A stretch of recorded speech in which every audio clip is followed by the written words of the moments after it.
Pakainya Musa. Asyhadu an la ilaha illallah wahdahu la syarika lahu wa asyhadu anna Muhammadan abduhu wa rasuluhu la nabiyya ba'dah. Allahumma sholli wa sallim ala sayyidil mursalin wa ala alihi wa sahbihi ajma'in.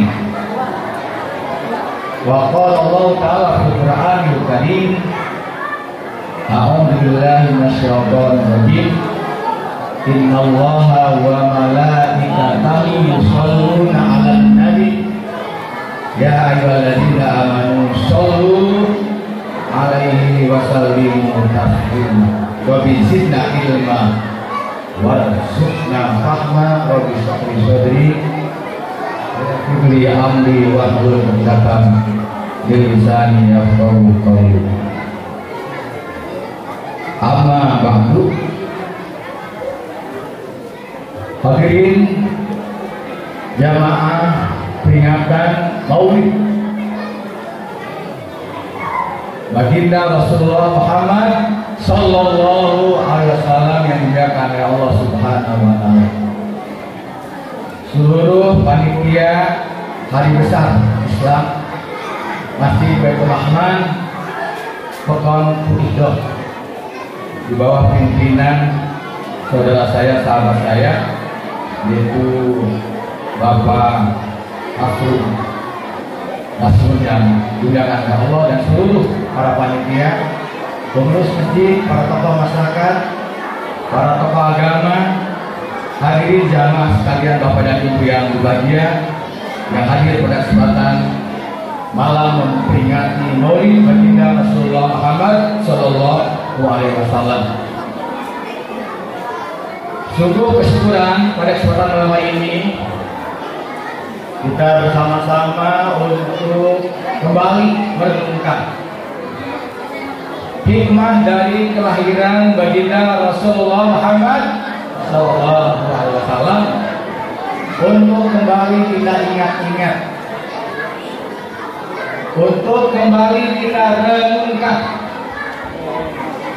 untuk kembali dijadikan oleh kita menjadi pedoman hidup, karena memang kita diperintahkan untuk senantiasa mencontoh dan menteladani Baginda Rasulullah Muhammad SAW, beruswah menteladani Baginda Rasulullah, karena beliaulah merupakan contoh dan teladan utama. Laqad kana lakum fi Rasulillahi uswatun hasanah liman kana yarjullaha wal yawmal akhir wa dzakarallaha katsiran.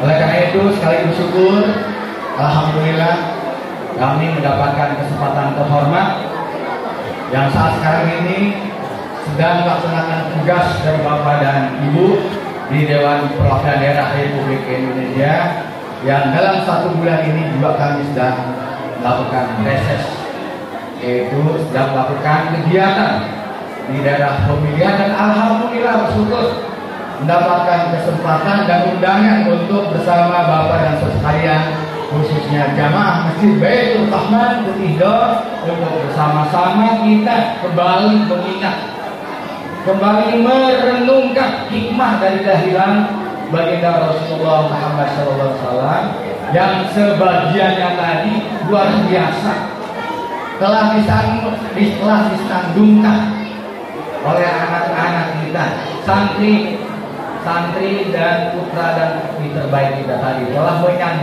menyenandungkan, telah membuat puisi, menyampaikan puisinya, di mana adalah salah satu poin pentingnya adalah mengajak kepada kita hari-hari ini, di saat telah terjadinya dekadensi moral, kerusakan dan kehancuran moral, maka kemudian sosok Baginda Rasulullah Muhammad SAW patut untuk kembali kita keadaan bersyukur. Sekali lagi, pada kesempatan malam hari ini saya mendapatkan kesempatan terhormat untuk membersamai jamaah sekalian memperingati hari kelahiran baginda Rasulullah Muhammad SAW. Untuk itu jamaah sekalian, izinkan terlebih dahulu saya ingin mempersembahkan 2 buah pantun sebagai pengantar untuk kita menyimak, untuk kita menggali ulang hikmah dari kelahiran baginda Rasulullah Muhammad SAW. 2 buah pantun saya persembahkan untuk jamaah sekalian. Tangguh kuat binaraga daerah, keringat berpeluh tanda sehat bergairah. Sungguh hebat keluarga Putih Doh, peringati maulid sangat meriah. Alhamdulillah. Jadi bersyukur ya, meriah luar biasa. Tinggal tentu perlu diikuti oleh pantun berikutnya. Matahari dan bulan ciptaan Tuhan, Mang Aji dan Dani Serokan diunggul. Mari peringati maulid Nabi, kita teladani baginda Rasul Sallallahu Alaihi Wasallam. Hadirin jamaah sekalian, Allah berfirman yang menjelaskan tentang keagungan dan keluhuran akhlak baginda Rasulullah Muhammad Sallallahu Alaihi Wasallam. Salah satunya Allah firmankan, laqad ja'akum rasulun min anfusikum azizun alaihi ma anittum harisun alaikum bil mu'minina raufur rahim. Telah datang kepada kalian rasulun min anfusikum, seorang utusan yang diutus oleh Allah Subhanahu wa taala, bagian dari para nabi dan rasul yang merupakan khatamun nabiyyin, penutup kenabian dan kerasulan. Itulah baginda Rasulullah Muhammad Sallallahu Alaihi Wasallam yang tidak pernah akan ada lagi nabi dan rasul setelah baginda Rasulullah Muhammad Sallallahu Alaihi Wasallam, khatamun nabiyyin. Betul, Allah telah mengutus ribuan para nabi dan rasul sebelumnya. Allah telah mengutus para nabi dan rasul di berbagai negara dan tempat. Mungkin saja ribuan tahun yang lalu ada nabi yang diutus oleh Allah ke Indonesia, mungkin ada nabi yang diutus oleh Allah mungkin ke negeri Cina, ke belahan penjuru dunia yang lainnya, ke negara di Eropa sana, di Amerika dan sebagainya, karena jumlahnya ribuan para nabi dan rasul yang telah diutus oleh Allah Subhanahu wa taala, dimulai dari nabi dan rasul pertama yaitu Nabi Allah Adam alaihissalam. Sebagiannya oleh Allah diabadikan di dalam Al-Quran yang wajib kita ketahui dan wajib kita imani. 25 rasul itulah yang secara khusus dicatat oleh Allah di dalam Al-Quran dan disampaikan oleh baginda Rasulullah Muhammad Sallallahu Alaihi Wasallam, yaitu adalah 25 nabi dan rasul yang wajib untuk terus kita ingat dan hafalkan, dan wajib kita yakini nama-namanya dan tugas-tugasnya, dan wajib untuk kita teladani dalam kehidupan keseharian kita. Laqad kana lakum fi Rasulillahi uswatun hasanah. Baginda Rasulullah Sallallahu Alaihi Wasallam adalah pamungkas. Baginda Rasulullah SAW adalah penutup, sekaligus baginda Rasulullah Muhammad Sallallahu Alaihi Wasallam merupakan penghulu daripada nabi dan rasul. Ya, penyempurna dan sempurna menyempurnakan misi kenabian dan kerasulan sebelumnya. Itulah baginda Rasulullah Muhammad Sallallahu Alaihi Wasallam. Oleh karenanya cukup ajaran yang dibawa oleh baginda Rasulullah Sallallahu Alaihi Wasallam sudah sempurna. Al-yawma akmaltu lakum dinakum wa tamamtu wa atmamtu lakum wa raditu lakum al-Islam dinan. Al-yawma akmaltu, pada hari ini telah aku sempurnakan bagi kalian agamaku, wa raditu lakum al-Islam dinan. Islam adalah agama yang tersempurna, yang telah menyempurnakan ajaran agama-agama sebelumnya. Islam adalah agama yang bisa membimbing, yang bisa memberikan panduan, yang bisa memberikan kemudian peta jalan untuk kemudian hidup bahagia, hidup selamat, hidup sentosa, hidup sejahtera, bahagia dunia dan akhirat. Itulah pilihannya pada agama yang dibawa oleh baginda Rasulullah Muhammad Sallallahu Alaihi Wasallam. Oleh karena itu Rasulullah SAW bersabda, "Taraktu fikum amrayn in tamassaktum bihima lam tadillu abada." Taraktu fikum amrayn, telah aku tinggalkan dua warisan mulia, dua warisan utama, dua warisan yang sangat berharga, yang mahal. Taraktu fikum amrayn. Jika saja kalian memegang dua warisan utama ini, dua warisan yang mulia, dua warisan yang mahal ini, niscaya kalian tidak pernah akan tersesat selamanya. Jalan hidup terbentang lebar, jalan hidup terbentang jelas, jalan hidup terbentang dengan kemudian sempurnanya bisa ya kita menjalani hidup ya dengan melaluinya dengan kecepatan. Mungkin kalau ada kecepatan jalan tol di atas 500 km per jam ya, kalau ada pesawat dengan kecepatan mungkin 1000 km per jam, itulah jalan yang dibawa dan dibentangkan oleh baginda Rasulullah Sallallahu Alaihi Wasallam, Shiratal Mustaqim. Taraktu fikum amrayni in tamassaktum bihima lam tadillu abada. Bagi kita Bapak dan Ibu yang pernah belajar bahasa Arab, yang pernah di madrasah, yang pernah di pesantren, yang pernah belajar agama, pasti memahami dan mengerti kata ungkapan baginda Rasulullah, "Lam tabillu abada." Menggunakan kata lam. Lam itu adalah sebuah huruf yang dipakai jaminan tidak pernah sesat. Abada, selamanya. Sepanjang hidup, sepanjang perjalanan hidup, kita akan sampai kepada tujuan yang kita inginkan. Lan tadillu abada. Sudah menggunakan lan tadillu di ujungnya ditutup dengan abada, selamanya, sepanjang hayat, sepanjang jalan. Kalau kita mau berpegang teguh kepada warisan baginda Rasulullah Muhammad Sallallahu Alaihi Wasallam.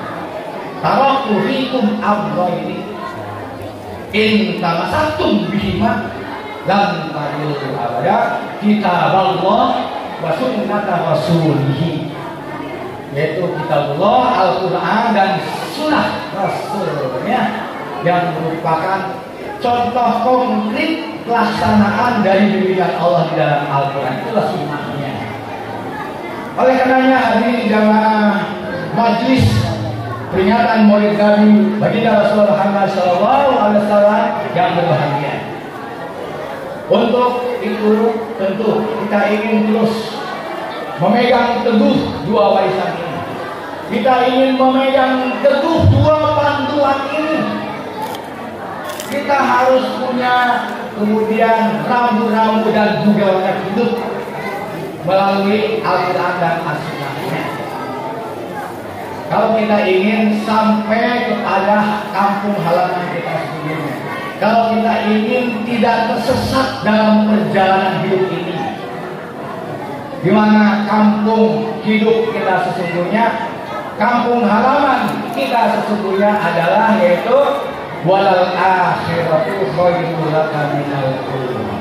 Kampung halaman kita sesungguhnya adalah surga.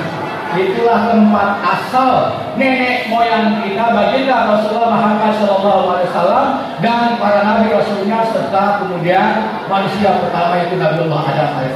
Nabiullah Adam AS pertama diciptakan, kemudian ditempatkan oleh Allah di surga. Dari situlah kita akan kembali. Inna lillahi wa inna ilaihi raji'un. Kita akan kembali kepada Allah, kembali kepada pangkuan dan ridhonya, kembali ke surga, agar kita selamat sampai ke kampung halaman kita sesungguhnya, tidak tersesat kepada kampung halaman iblis dan setan di nerakanya, maka kita harus punya Google Maps panduan. Kita harus punya kemudian peta jalan. Peta jalan dan panduan itu ada pada kitabullah dan sunnah Rasul. Dalam hari ini kita memperingati apa yang diwariskan, apa yang ditinggalkan oleh baginda Rasulullah Muhammad SAW.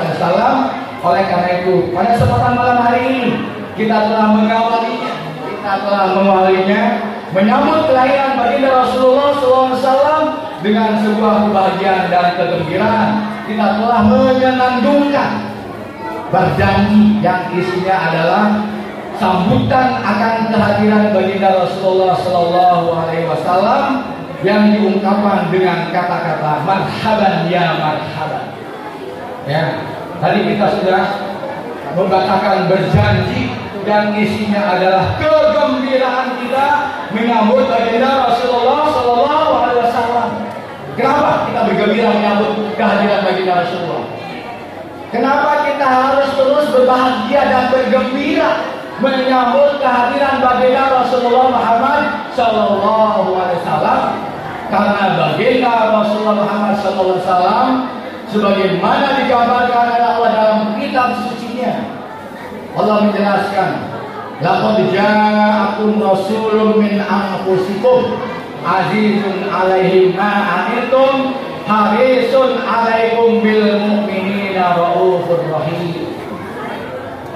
Sungguh telah datang kepada kalian, laqad ja'akum rasul, seorang utusan Allah, yaitu baginda Rasulullah Muhammad SAW, harisun 'alaihi ma 'anittum, harisun 'alaikum ma 'anittum. Betapa baginda Rasulullah sangat sedih, sangat menderita, sangat sakit hatinya kalau baginda Rasulullah menyaksikan penderitaan dari umatnya. Oleh karena itu, baginda Rasulullah setiap malamnya menangis dengan ungkapan ummati, ummati, ummati, umatku, umatku, umatku. Rasul setiap malam menangisi umatnya.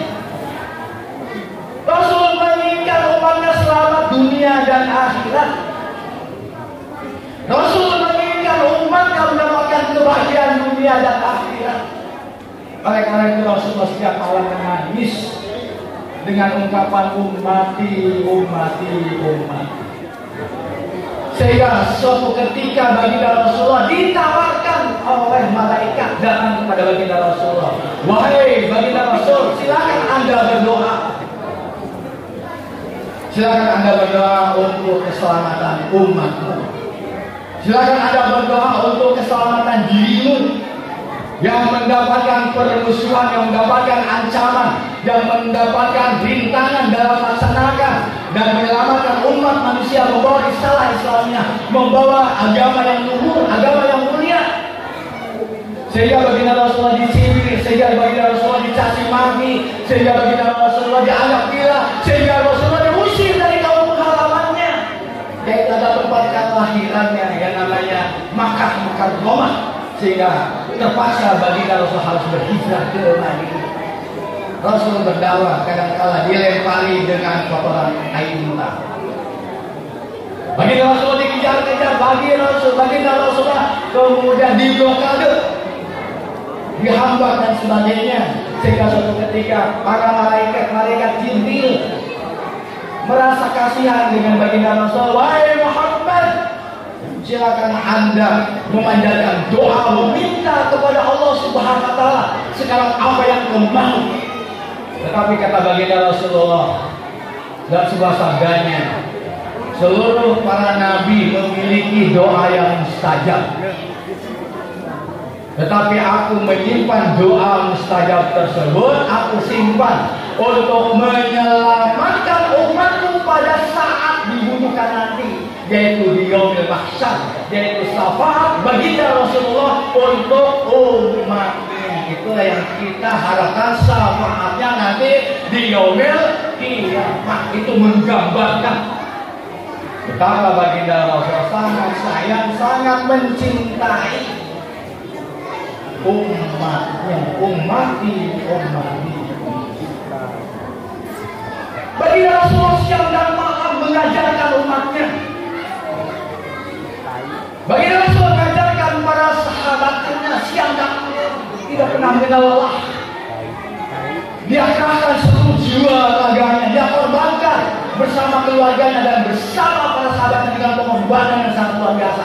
Kita membaca sejarahnya 23 tahun, pengorbanan yang luar biasa yang telah dikorbankan kita Rasul dengan para sahabatnya demi kecintaan kepada umatnya, demi kecintaan kepada sesama manusia, demi kecintaan kepada siapapun hamba-hamba Allah Subhanahu wa Ta'ala, agar kelak mereka selamat kembali ke kampung halaman mereka yang sesungguhnya, yaitu surga. Karena terlalu berat rintangan hidup ketika iblis diusir oleh Allah dari surga. Dia berjanji kepada Allah, ya Allah, berikan kesempatan kepada saya akan datangi manusia dari hadapannya, saya akan datangi manusia dari belakangnya, saya akan datangi manusia dari kanan dan kirinya, saya akan datangi manusia dari atas dan dari bawah. Akan saya goda mereka untuk bisa membersamai saya di neraka jahanam, kata iblis. Kata Allah, diizinkan oleh Allah, aku memberikan hanguk wahai iblis untuk menggoda manusia, tetapi engkau tidak pernah akan berhasil menggoda manusia yang senantiasa ikhlas dan tulus menghadap Allah Subhanahu wa Ta'ala. Itu janji iblis. Janji iblis yang tidak pernah mati tetapi beranak terus. Dunia ini diisi oleh iblis dan keturunannya yang setiap hari menggoda Bani Adam. Dia masuk melalui makanan ke dalam diri kita. Ketika kita makan barang yang haram, ketika kita makan dan minum tidak membaca basmalah, dia masuk melalui hirupan nafas yang kita hirup setiap harinya.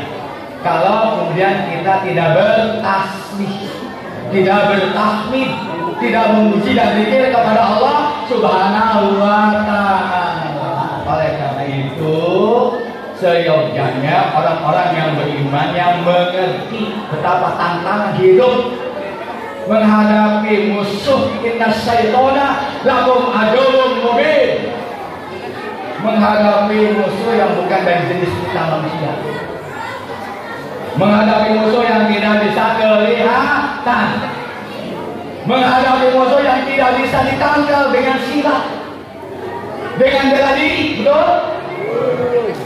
Kalau musuhnya kelihatan, ya Pak Masud ini, ya mau kemudian hakam saya pakai jurus. Tetapi masalahnya adalah musuh yang akan menggoda dan hantam kita adalah iblis dari jenis bukan manusia, tetapi jenisnya berbeda dari kita karena dia terbuat dari api, minal jinnati wan nas.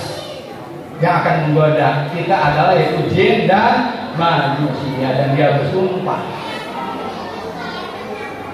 Sekali lagi hadirin jamaah peringatan Maulid baginda Rasulullah Muhammad SAW. Oleh karenanya baginda Rasulullah ini besar. Baginda Rasulullah menangis setiap malamnya karena tantangan hidup yang akan dihadapi oleh umatnya itu tidak ringan. Iblis berkolaborasi, iblis bersekongkol dengan para penjahat seperti Sambo, ya, bersekongkol dengan agen narkoba. Iblis bersekongkol dengan agen perjudian. Iblis bersekongkol dengan agen yang melakukan korupsi dan kejahatan yang lainnya. Dia berkolaborasi, ya. Dia bersekutu dengan penjahat-penjahat yang munafik, orang-orang kafir, orang-orang yang melakukan kejahatan dan kerusakan. Dia itu temannya, dan temannya semakin hari semakin banyak. Oleh karena itu Rasulullah senantiasa menangis, umat ini.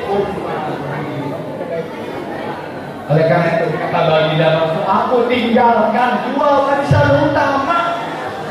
Aku tinggalkan dua warisan utama. Aku tinggalkan dua warisan berharga, tetapi sayangnya warisan mulia, warisan berharga, warisan terhormat yang ditinggalkan oleh baginda Rasulullah karena sayangnya kepada umatnya kita sia-siakan, yaitu adalah kitab suci Allah Al-Quran dan sunnah Rasul. Oleh karena itu para Rasul mengadu kepada Allah Subhanahu wa Ta'ala. Qala Rasul, inna qawmi ta'udu hadzal Qur'ana mahjur. Para Rasul mengadu kepada Allah. Qala Rasul, ya Allah, inna qawmi ta'udu, sesungguhnya kaumku telah menjadikan Al-Quran ini sesuatu yang disepelekan, sesuatu yang diacuhkan, sesuatu yang tidak dihiraukan. Sekali lagi, ini adalah warisan mulia, warisan luhur, warisan agung. Dia merupakan Google Map. Dia memberikan jalan, memberikan peta kehidupan untuk selamat. Bayangkan Bapak dan Ibu jamaah sekalian, pernahkah Bapak dan Ibu akan menuju sebuah perjalanan ke kota tertentu, ke kampung tertentu, ke daerah tertentu, tidak tahu jalan? Tadi saya disesatkan oleh Google Maps. Walaupun kadang-kadang kita terbantu dengan Google Maps, tetapi karena dia buatan manusia, tetap saja kadang-kadang ada errornya. Ya.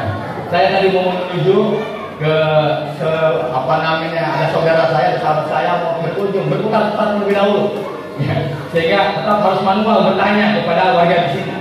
Ya, sebelum ke tempat beliau, ya, mampir dulu di sebuah sahabat saya. Ya. Google yang dibuat oleh Allah akurat.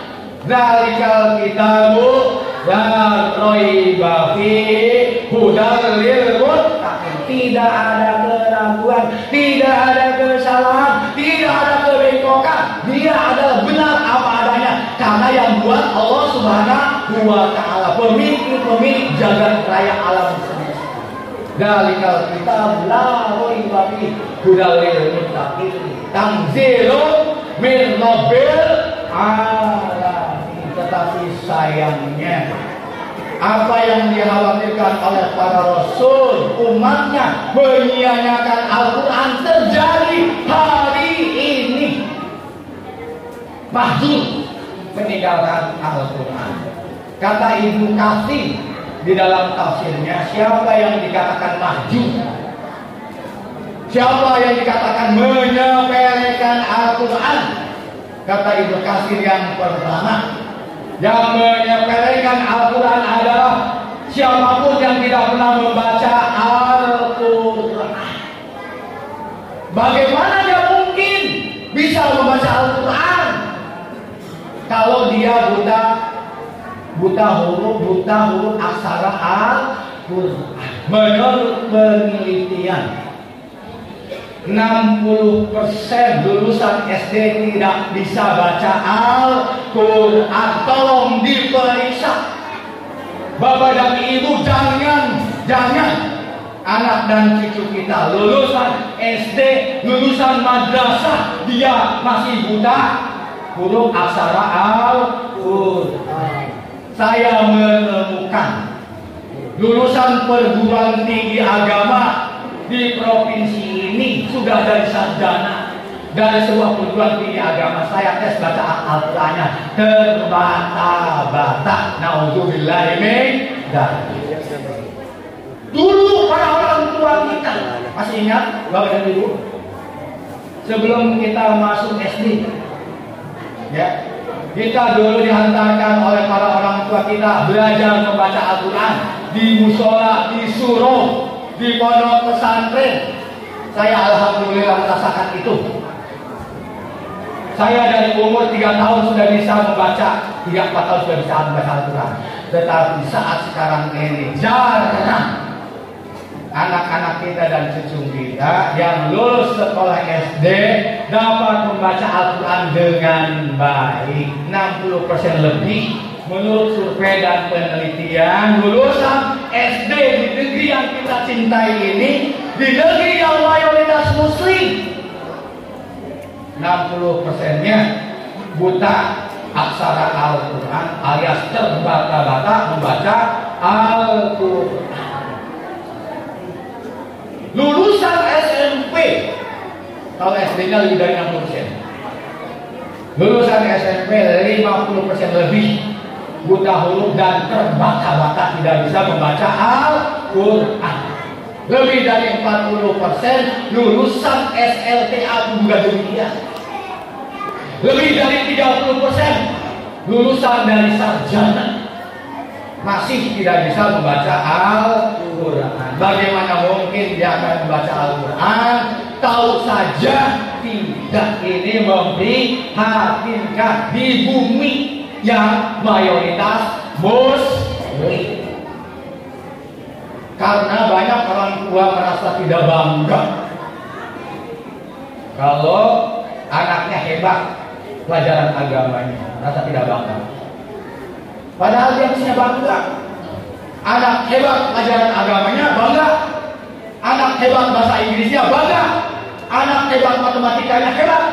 Alhamdulillah, karena itu ilmu Allah yang bermanfaat bagi kehidupannya. Semua ilmu diturunkan oleh Allah. Wa 'allama Adam al-asma'a kullaha. Tetapi masih banyak para orang tua tidak merasa bangga. Kita bersumber dari penampilan anak-anak kita sangat luar biasa. Syukur alhamdulillah, berbangga dan berbahagia.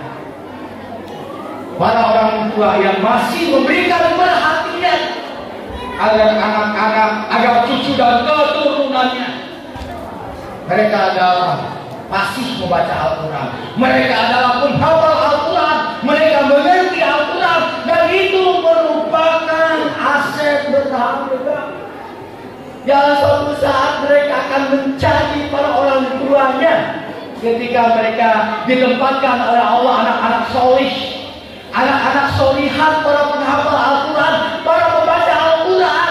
Mereka menunggu di depan pintu surga memastikan apakah bapak dan ibunya masih hidup, adakah mereka di surga. Mereka tidak mau masuk ke surga betapapun dia mendapatkan tiket pertama masuk surga, tapi nggak mau. Ya Allah, izinkan saya untuk mencari orang tua saya, apakah mereka ada tidak di surga. Dia cari ibunya, dia cari bapaknya, dia cari kakeknya, dia cari saudara-saudaranya yang ingin memberikan syafaat. Karena para penghafal Al-Quran adalah mendapatkan kesempatan memberikan syafaat terutama kepada kedua orang tuanya, dan kemudian anak-anak penghafal Al-Quran akan memakaikan mahkota yang terbuat dari cahaya kepada para orang tuanya. Oleh karena itu dia menanti di depan surga, di pintu surga. Ya Allah, berikan kesempatan saya untuk menengok terlebih dahulu apakah ayah dan ibunda saya adakah mereka di surga. Ketika dia belum melihat ayah dan ibunya, ayah dan ibunya berada di surga, dia meminta izin kepada Allah. Ya Allah, perkenankan saya untuk mengambil orang tua saya di mana dia berada. Diangkatlah para orang tuanya, kalau kemudian para orang tuanya untuk sementara waktu berada di neraka karena ada dosa-dosa dan kemaksiatan yang harus dibersihkan. Subhanallah, luar biasa. Anak bisa memberikan syafaat kepada kedua orang tuanya kalau mereka mau dekat dengan Al-Quran. Mencuri, korupsi, memanipulasi, berlaku kejahatan.